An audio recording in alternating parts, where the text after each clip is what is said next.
मैं संतोष कुमार मिश्रा, प्रवक्ता Bihar inter college Dankaur.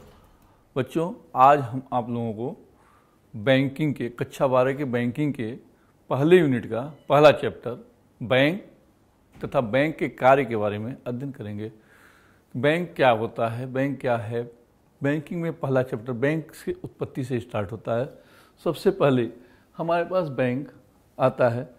Bank क्या है, बैंक शब्द की उत्पत्ति कैसे हुई है, कहाँ से आया है, इसके बारे में हम आज अध्ययन करेंगे कि बैंक कैसे लिया गया है।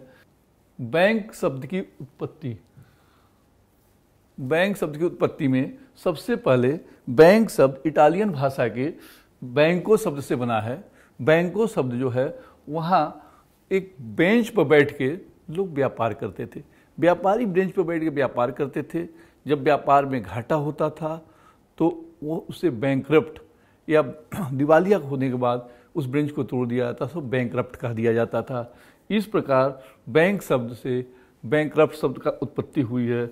इसमें बैंक शब्द वह है जो मुद्रा का व्यवसाय करने का कार्य करता है। इस प्रकार बैंक की उत्पत्ति इटालियन शब्द से की गई है। बैंकिंग का विकास, बैंकिंग का विकास जो है सर्वप्रथम बैंक ऑफ वेनिस, जो विश्व का सबसे पुराना बैंक है, जिसकी स्थापना 1157 में इटली में की गई और उसके बाद 1401 में बैंक ऑफ बार्सिलोना और 1407 में बैंक ऑफ जेनेवा की स्थापना किया गया है। तो बैंकों का इस तरह धीरे धीरे विकास होता रहा। भारत में सर्वप्रथम बैंक 1770 में द बैंक ऑफ हिंदुस्तान की स्थापना की गई है। यहीं से आधुनिक बैंक की शुरुआत हुई है। भारत में बैंकों का इतिहास बैंक की उत्पत्ति से लगभग 300 वर्षों बाद हुआ है। बैंक की परिभाषा, बैंक की परिभाषा के बारे में हम जब आते हैं, बैंक क्या है, बैंक की परिभाषाएं क्या दी गई हैं, तो बैंक के परिभाषा में सबसे पहले वेबस्टर शब्दकोश में इसकी परिभाषा दी गई है। वेबस्टर शब्दकोश के अनुसार बैंक वह संस्था है, अर्थात बैंक वह संस्था है जो द्रव्य में व्यवसाय करती है और एक प्रतिष्ठा के है जहां धन का एकत्रण, संरक्षण एवं निर्गमन होता है तथा ऋण देने और कटौती की सुविधाएं प्रदान की जाती हैं। यह एक संस्था से दूसरे संस्था पर धन भेजने की व्यवस्था करता है। इस परिभाषा में पूर्ण रूपेण बैंक के समस्त कार्यों के बारे में विस्तृत वर्णन किया गया है। इसमें कहा गया है बैंक वह संस्था है जो द्रव्य यानी मुद्रा का व्यवसाय करती है, यानी बैंक वह संस्था है जो मुद्रा का लेन देन करती है। बिना मुद्रा के लेन देन करने वाली कोई भी संस्था बैंक के अंतर्गत नहीं आती है। उसमें वह एक प्रतिष्ठा है तथा धन का एकत्रण, संरक्षण, धन को अपने यहाँ एकत्रित करती है, संरक्षित करती है और आवश्यकता पड़ने पर मुद्रा का निर्गमन करने का भी कार्य करती है। इसके साथ साथ ऋण देने और कटौती करने का भी कार्य करती है, यानी ऋण भी देती है और कटौती करती है, यानी छूट पर बिलों आदि का भुगतान करती है और एक संस्था से दूसरे संस्था में धन के भेजने यानी धन के हस्तांतरण का कार्य करती है। अर्थात बैंक वह संस्था है जो मुद्रा को एक स्थान से दूसरे स्थान तक पहुंचाने का भी कार्य सरलतापूर्वक करती है। इस प्रकार वेबस्टर शब्दकोश की परिभाषाएं आई।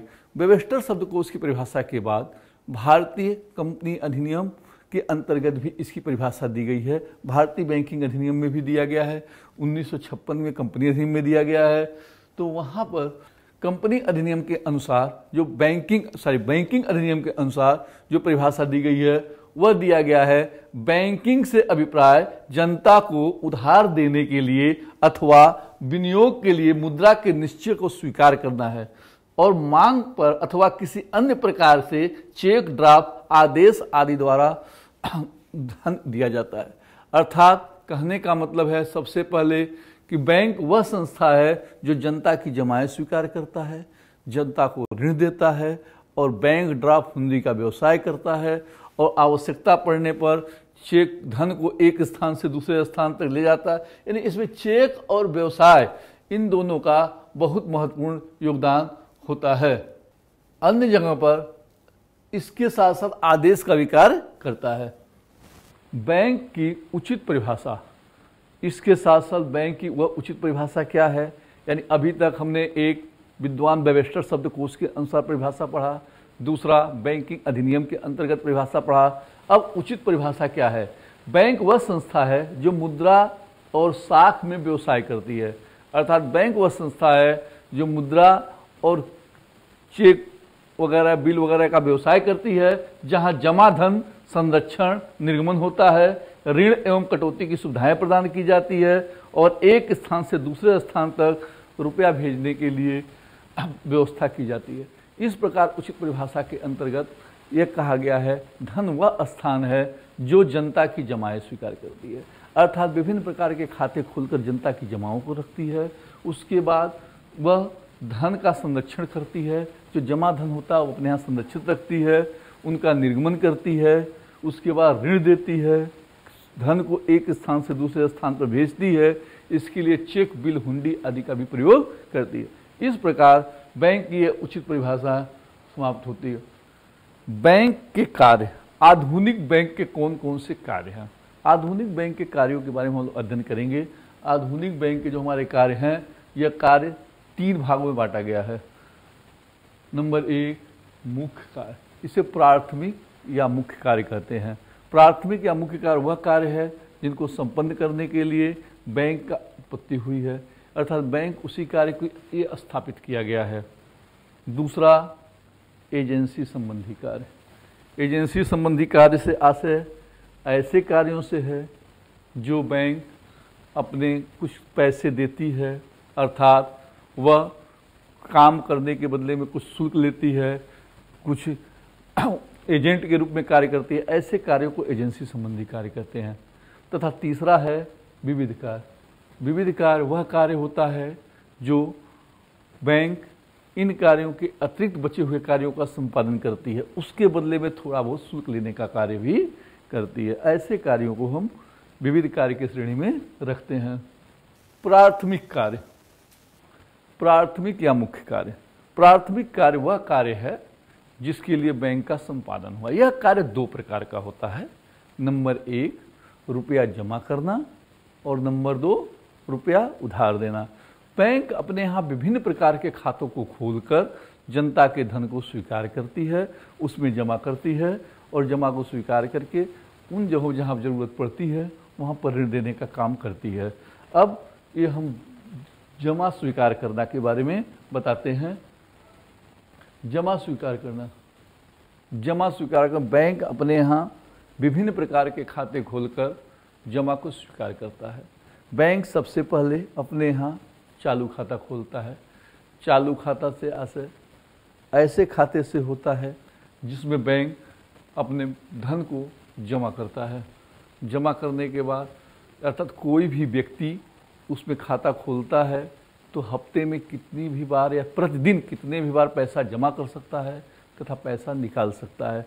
बैंक उस पर कोई ब्याज नहीं देती है, परंतु विभिन्न प्रकार की सुविधाएं देती है, चेक की भी सुविधा देती है। इस प्रकार बैंक चालू खाता खोलता है। चालू खाता बैंक व्यापारियों के लिए बहुत उपयुक्त होता है क्योंकि उनके लेन देन प्रतिदिन बहुत मात्रा में होते हैं, अर्थात दिन भर में कई बार लेन देन करते हैं। तो इस प्रकार के खाते को हम चालू खाता कहते हैं। इसमें प्रत्येक बैंक में उसकी जमाओं को रखने के लिए सबसे महत्वपूर्ण खाता ये चालू खाता होता है। नंबर 2 बचत खाता। बचत खाता भी बैंक का एक महत्वपूर्ण खाता होता है।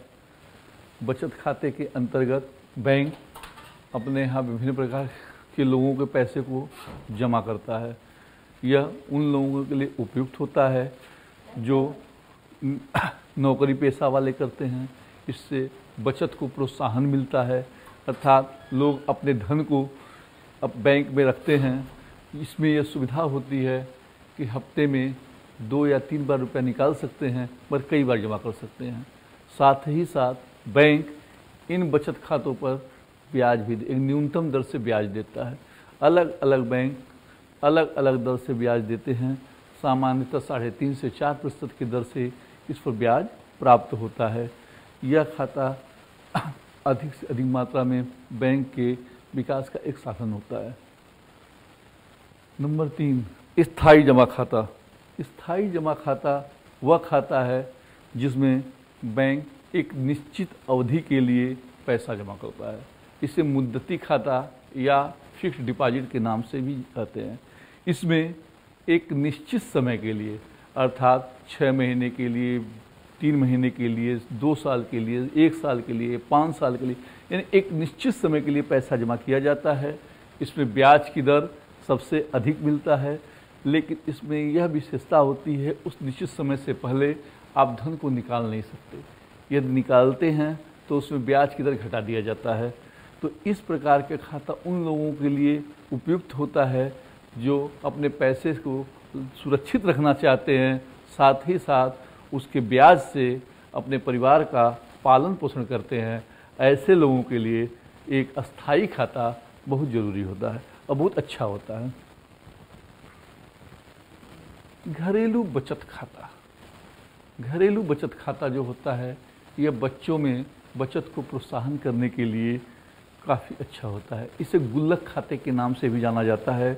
इस खाते के अंतर्गत छोटे छोटे बच्चों में बचत को प्रोत्साहन करने के लिए यह खाता खोला जाता है। इसमें ग्राहक अपने बच्चों को लेके जाता है, बैंक एक गुल्लक देता है, इसकी चाबी बैंक के पास होती है। बच्चे अपनी छोटी छोटी बचतों को उसमें डालते हैं, जब भर जाता है तो बैंक में ले जाकर सौंपते हैं। बैंक उसे खोलकर उन पैसों को गिनकर उसके खाते में जमा कर देता है। इस प्रकार यह खाता छोटे बच्चों में बचत को प्रोत्साहन करता है। घरेलू बचत खाता के नाम से जाना जाता है। लास्ट, आवर्ती जमा खाता। आवर्ती जमा खाता क्या है? आवर्ती जमा खाते के अंतर्गत एक निश्चित धनराशि प्रति माह बैंकों में जमा की जाती है, जिससे छोटी छोटी बचतों से एक विशाल पूंजी का रूप धारण करता है। इस पर अच्छा ब्याज का दर भी मिलता है। इसमें ब्याज की दर लगभग अस्थायी जमा के ब्याज के दर के बराबर होता है। एक नौकरी पेशा वाला आदमी अपने जीवन भर की कमाई में कोई भी बड़ा काम नहीं कर सकता। इसके लिए वह क्या करता है कि अपने आय का एक छोटा छोटा भाग आरडी या आवर्ती जमा रिकरिंग डिपॉजिट के रूप में करता है। अगर वह 1000 रुपये रोज हर महीने जमा करता है तो 5 साल में 60,000 रुपये हो जाता है और ब्याज के साथ उस पर लगभग 70-75 हज़ार रुपये प्राप्त होते हैं। इस प्रकार वह छोटा छोटा बचत यानी हर महीने 1000 से कोई बड़ी बात नहीं होती है, लेकिन जब उसे 70 या 75 हज़ार रुपया 5 साल बाद मिलता है तो उससे एक बड़ा काम कर सकता है। इन छोटी छोटी बचतों से वह ज़मीन खरीद सकता है, मकान खरीद सकता है, अपनी लड़की की शादी में योगदान कर सकता है।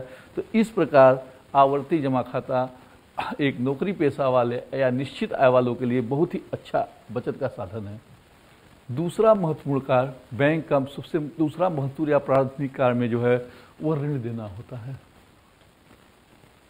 वह ऋण देना अर्थात जब बैंक ऋण देता है, जो पैसा उसके पास आ जाता है उस पैसे पर उसे ब्याज देना पड़ता है, तो ब्याज कहाँ से आएगा? उसके लिए वह ऋण देता है, अर्थात वह अपने जमा रकम को अन्य लोगों को ऋण देने का कार्य भी करता है। इस प्रकार वह पूरा का पूरा पैसा कहीं अन्य जगह लगाता है जिसको ज़रूरत होती है। यह ऋण वो 4 भागों में बांट के देता है, किसी भी तरह दे सकता है। पहला, ऋण एवं अग्रिम। बैंक एडवांस के रूप में लोन देता है, इसके बदले में वह कुछ जमानत रखता है। जमानत के रूप में वह या तो व्यक्तिगत जमानत हो सकती है या संपत्ति के कागजात वगैरह होते हैं। जमानत रखते समय इस बात का बैंक पूरा ध्यान रखता है कि जमानत पर्याप्त हो, अर्थात 100 रुपये की जमानत पर 60 या 70 रुपये का ही लोन दिया जाता है, यानी पूरे रकम का लोन नहीं दिया जाता। तो यह ऋण जो है सुरक्षित लोगों के हाथों में जाता है। तो बैंक अपने जमा धन को उन जगह पर लगाती है ऋण के रूप में जहाँ पर उसका धन सुरक्षित हो। नंबर 2, नगद साख। नगद साख का मतलब जो है बैंक नगद साख के रूप में भी पैसा देती है, अर्थात व्यक्तिगत जमानत के व्यक्तिगत कार्यों के लिए भी ऋण देती है। व्यक्तिगत कार्यों के लिए उस पर ब्याज की दर अधिक होती है और व्यक्तिगत जमानत या व्यक्तिगत संपत्ति को गिरवी रखकर वह नगद साख के रूप में रुपया देती है। यह नगद साख वह उसके खाते में जमा करके या उसको नकद के रूप में भी दिया जा सकता है। अगला, बैंक अधिविकर्ष। बैंक अपने खाता धारकों को यह सुविधा देती है अधिविकर्ष की। अधिविकर्ष के अंतर्गत यह होता है कि उसे उसकी आय का कुछ भाग यानी कुछ रुपए स्वीकृत कर दिया जाता है कि वो जब चाहे तब वो उतना निकाल सकता है, या उसके खाते में पैसा न हो तो भी वह चेक आदि का पेमेंट बैंक कर देती है। इसके लिए उसका एक समझौता होता है और जितनी रकम का वो पेमेंट एडवांस में करती है उतने ही रकम पर वह ब्याज बैंक ले लेती है। इस प्रकार यह बैंक अपने ग्राहकों को अधिविकर्ष की सुविधा प्रदान करती है। विनिमय बिलों का भुनाना। बैंक अपने विनिमय बिलों को भुनाने का काम करती है। जो अच्छे क्वालिटी के बिल होते हैं, सामान्यतः 90 दिनों के बिलों को बैंक भुनाती है, उस पर एक ब्याज देती है अर्थात कटौती देती है। इस प्रकार के बिलों को भुनाकर वह ऋण देने का कार्य करती है। यह तो था बैंक के प्राथमिक या मुख्य कार्य। एजेंसी अथवा प्रतिनिधित्व संबंधी कार्य। बैंक के एजेंसी अथवा प्रतिनिधित्व संबंधी कार्य वह कार्य होते हैं जो बैंक करता है, उसके बदले में थोड़ा बहुत शुल्क लेता है। इस प्रकार के कार्यों को कई भागों में बांटा गया है। नंबर 1, साख पत्रों का भुगतान वसूल करना। बैंक जो है अपने ग्राहकों की ओर से उनके द्वारा जमा किए गए चेक, बिल आदि के पैसे को वसूल करके उनके खाते में जमा करती है। इस प्रकार बैंक अपने ग्राहकों की ओर से साख पत्रों का भुगतान वसूल करने का कार्य करता है, उसके बदले में थोड़ा बहुत कलेक्शन चार्ज भी लेता है। ग्राहकों की ओर से साख पत्रों का भुगतान करना। बैंक अपने ग्राहकों की ओर से साख पत्रों का भुगतान करते हैं। बैंक जो ग्राहकों द्वारा चेक, बिल आदि दिए गए होते हैं, चेक दिया गया होता है, उन चेकों का भुगतान करने का कार्य या दायित्व बैंक का होता है। बैंक अपने ग्राहकों के लिखे हुए चेकों का भुगतान करती है, इसके बदले में कोई शुल्क नहीं लेती है।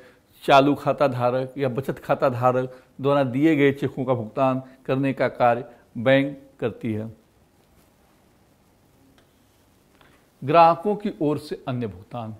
बैंक अपने ग्राहकों की ओर से अन्य भुगतान भी करते हैं, जैसे बैंक बिजली का क्या कहते हैं LIC का पेमेंट, लोन की किस्त आदि समय समय पर पेमेंट करने का कार्य करते हैं। अगर ग्राहक बैंक को यह आदेश देता है कि उसका भुगतान इस तिथि को कर दिया जाए, तो बैंक उतने तारीख को उन समस्त भुगतानों का भुगतान करने का कार्य करता रहता है।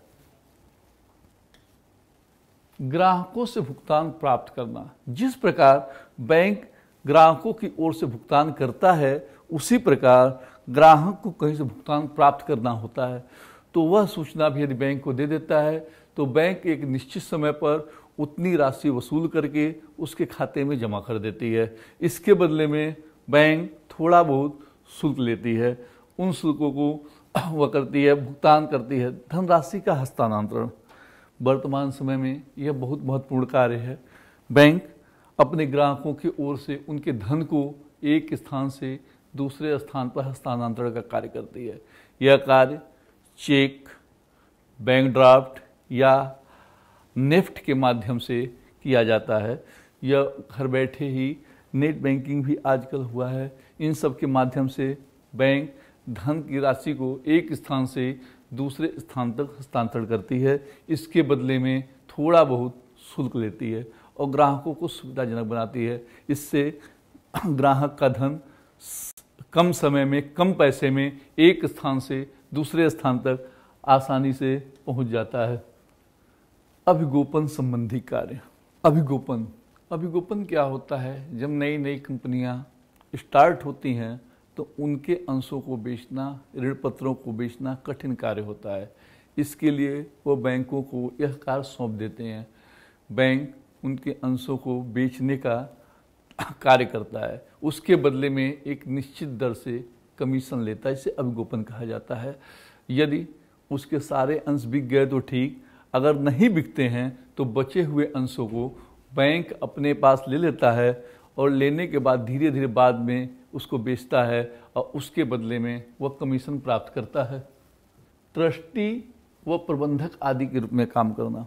बैंक अपने ग्राहकों की ओर से ट्रस्टी व प्रबंधक के रूप में भी कार्य करता है, अर्थात कहीं पर कोई संस्था होता है, ट्रस्ट होता है, उसके प्रबंधक के रूप में बैंक कार्य करता है और उसकी देख रेख करता है और उसके बदले में कुछ शुल्क लेता है।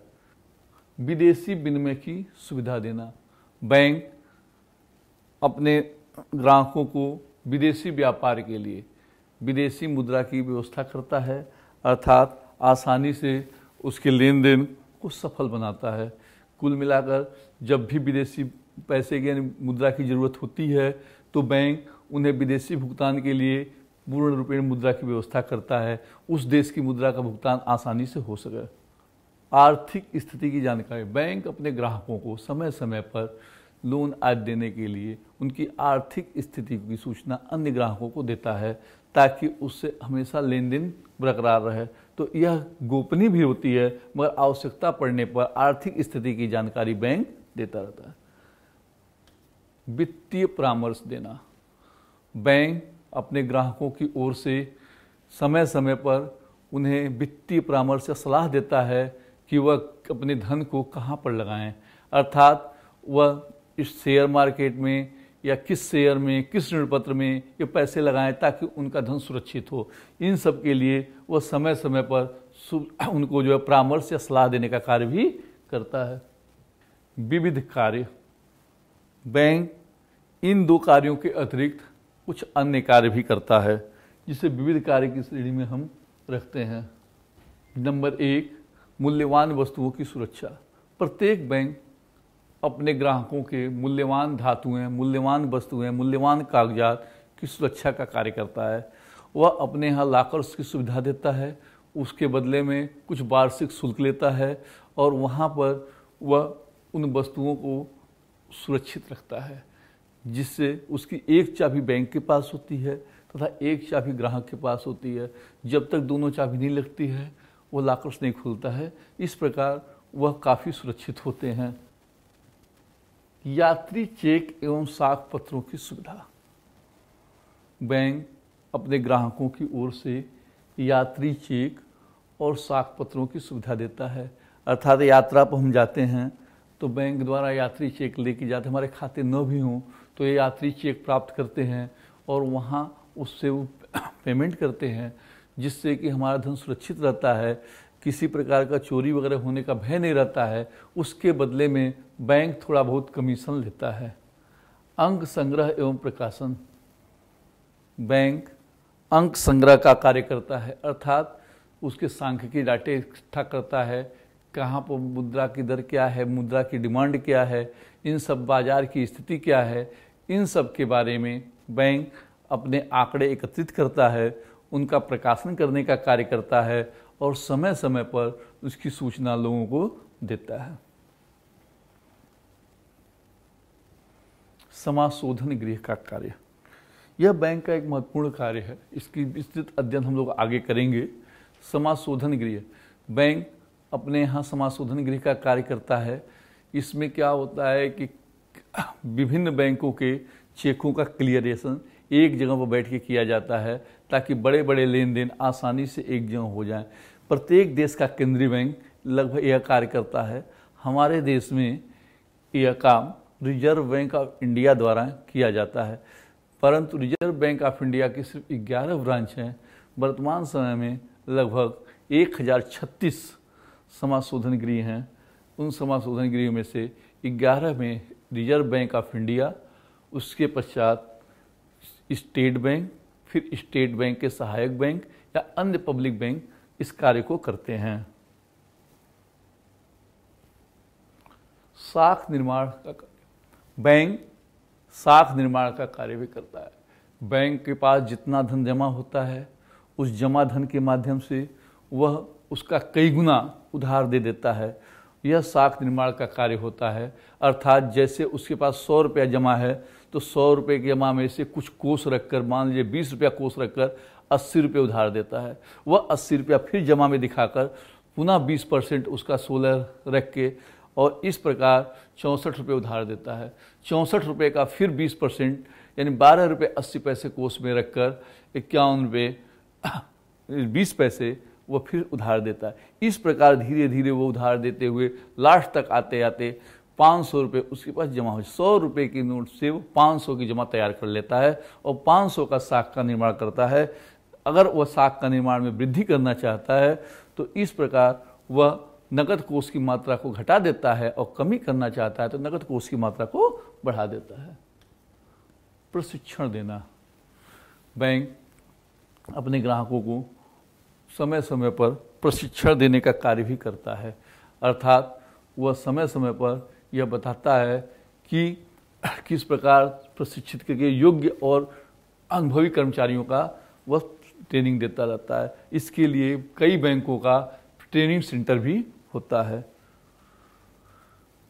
नोट निर्गमन, प्रत्येक देश का केंद्रीय बैंक नोट निर्गमन का काम करता है जिससे देश में मुद्रा व्यवस्था में समन्वय बना हो। भारतवर्ष में यह कार्य रिजर्व बैंक ऑफ इंडिया द्वारा किया जाता है। रिजर्व बैंक ऑफ इंडिया से पहले यह काम इंपीरियल बैंक ऑफ इंडिया करती थी। अब 1935 से रिजर्व बैंक ऑफ इंडिया द्वारा नोट निर्गमन का काम किया जाता है। नोट निर्गमन यानी 2 रुपये से लेकर 2000 तक के नोटों का निर्गमन रिजर्व बैंक ऑफ इंडिया करता है। विविध का तो बच्चों यह तो हमारे थे बैंक और बैंक के कार्य। बैंक के कार्य में आप लोगों को बताया गया बैंक की उत्पत्ति, बैंक की परिभाषा, बैंक के कार्य। बैंक के कार्यों में प्रमुख कार्य, सहायक या एजेंसी संबंधी कार्य और विविध कार्य। तो बच्चों आप लोगों ने यह सीखा। तो ये प्रश्न आता है, महत्वपूर्ण प्रश्न जो परीक्षा की दृष्टि से आता है कि बैंक की परिभाषा दीजिए तथा उसके कार्यों का वर्णन कीजिए। तो ये होमवर्क में आप लोग जो है नोट कर लीजिएगा कि बैंक की परिभाषा दीजिए तथा उसके कार्यों का वर्णन कीजिए। या जो भी किताब आपके पास उपलब्ध होगी उस किताबों में से इसे नोट कर लीजिएगा। और इसी के साथ नेक्स्ट अगले दिन मिलेंगे। और बच्चों धन्यवाद, थैंक यू।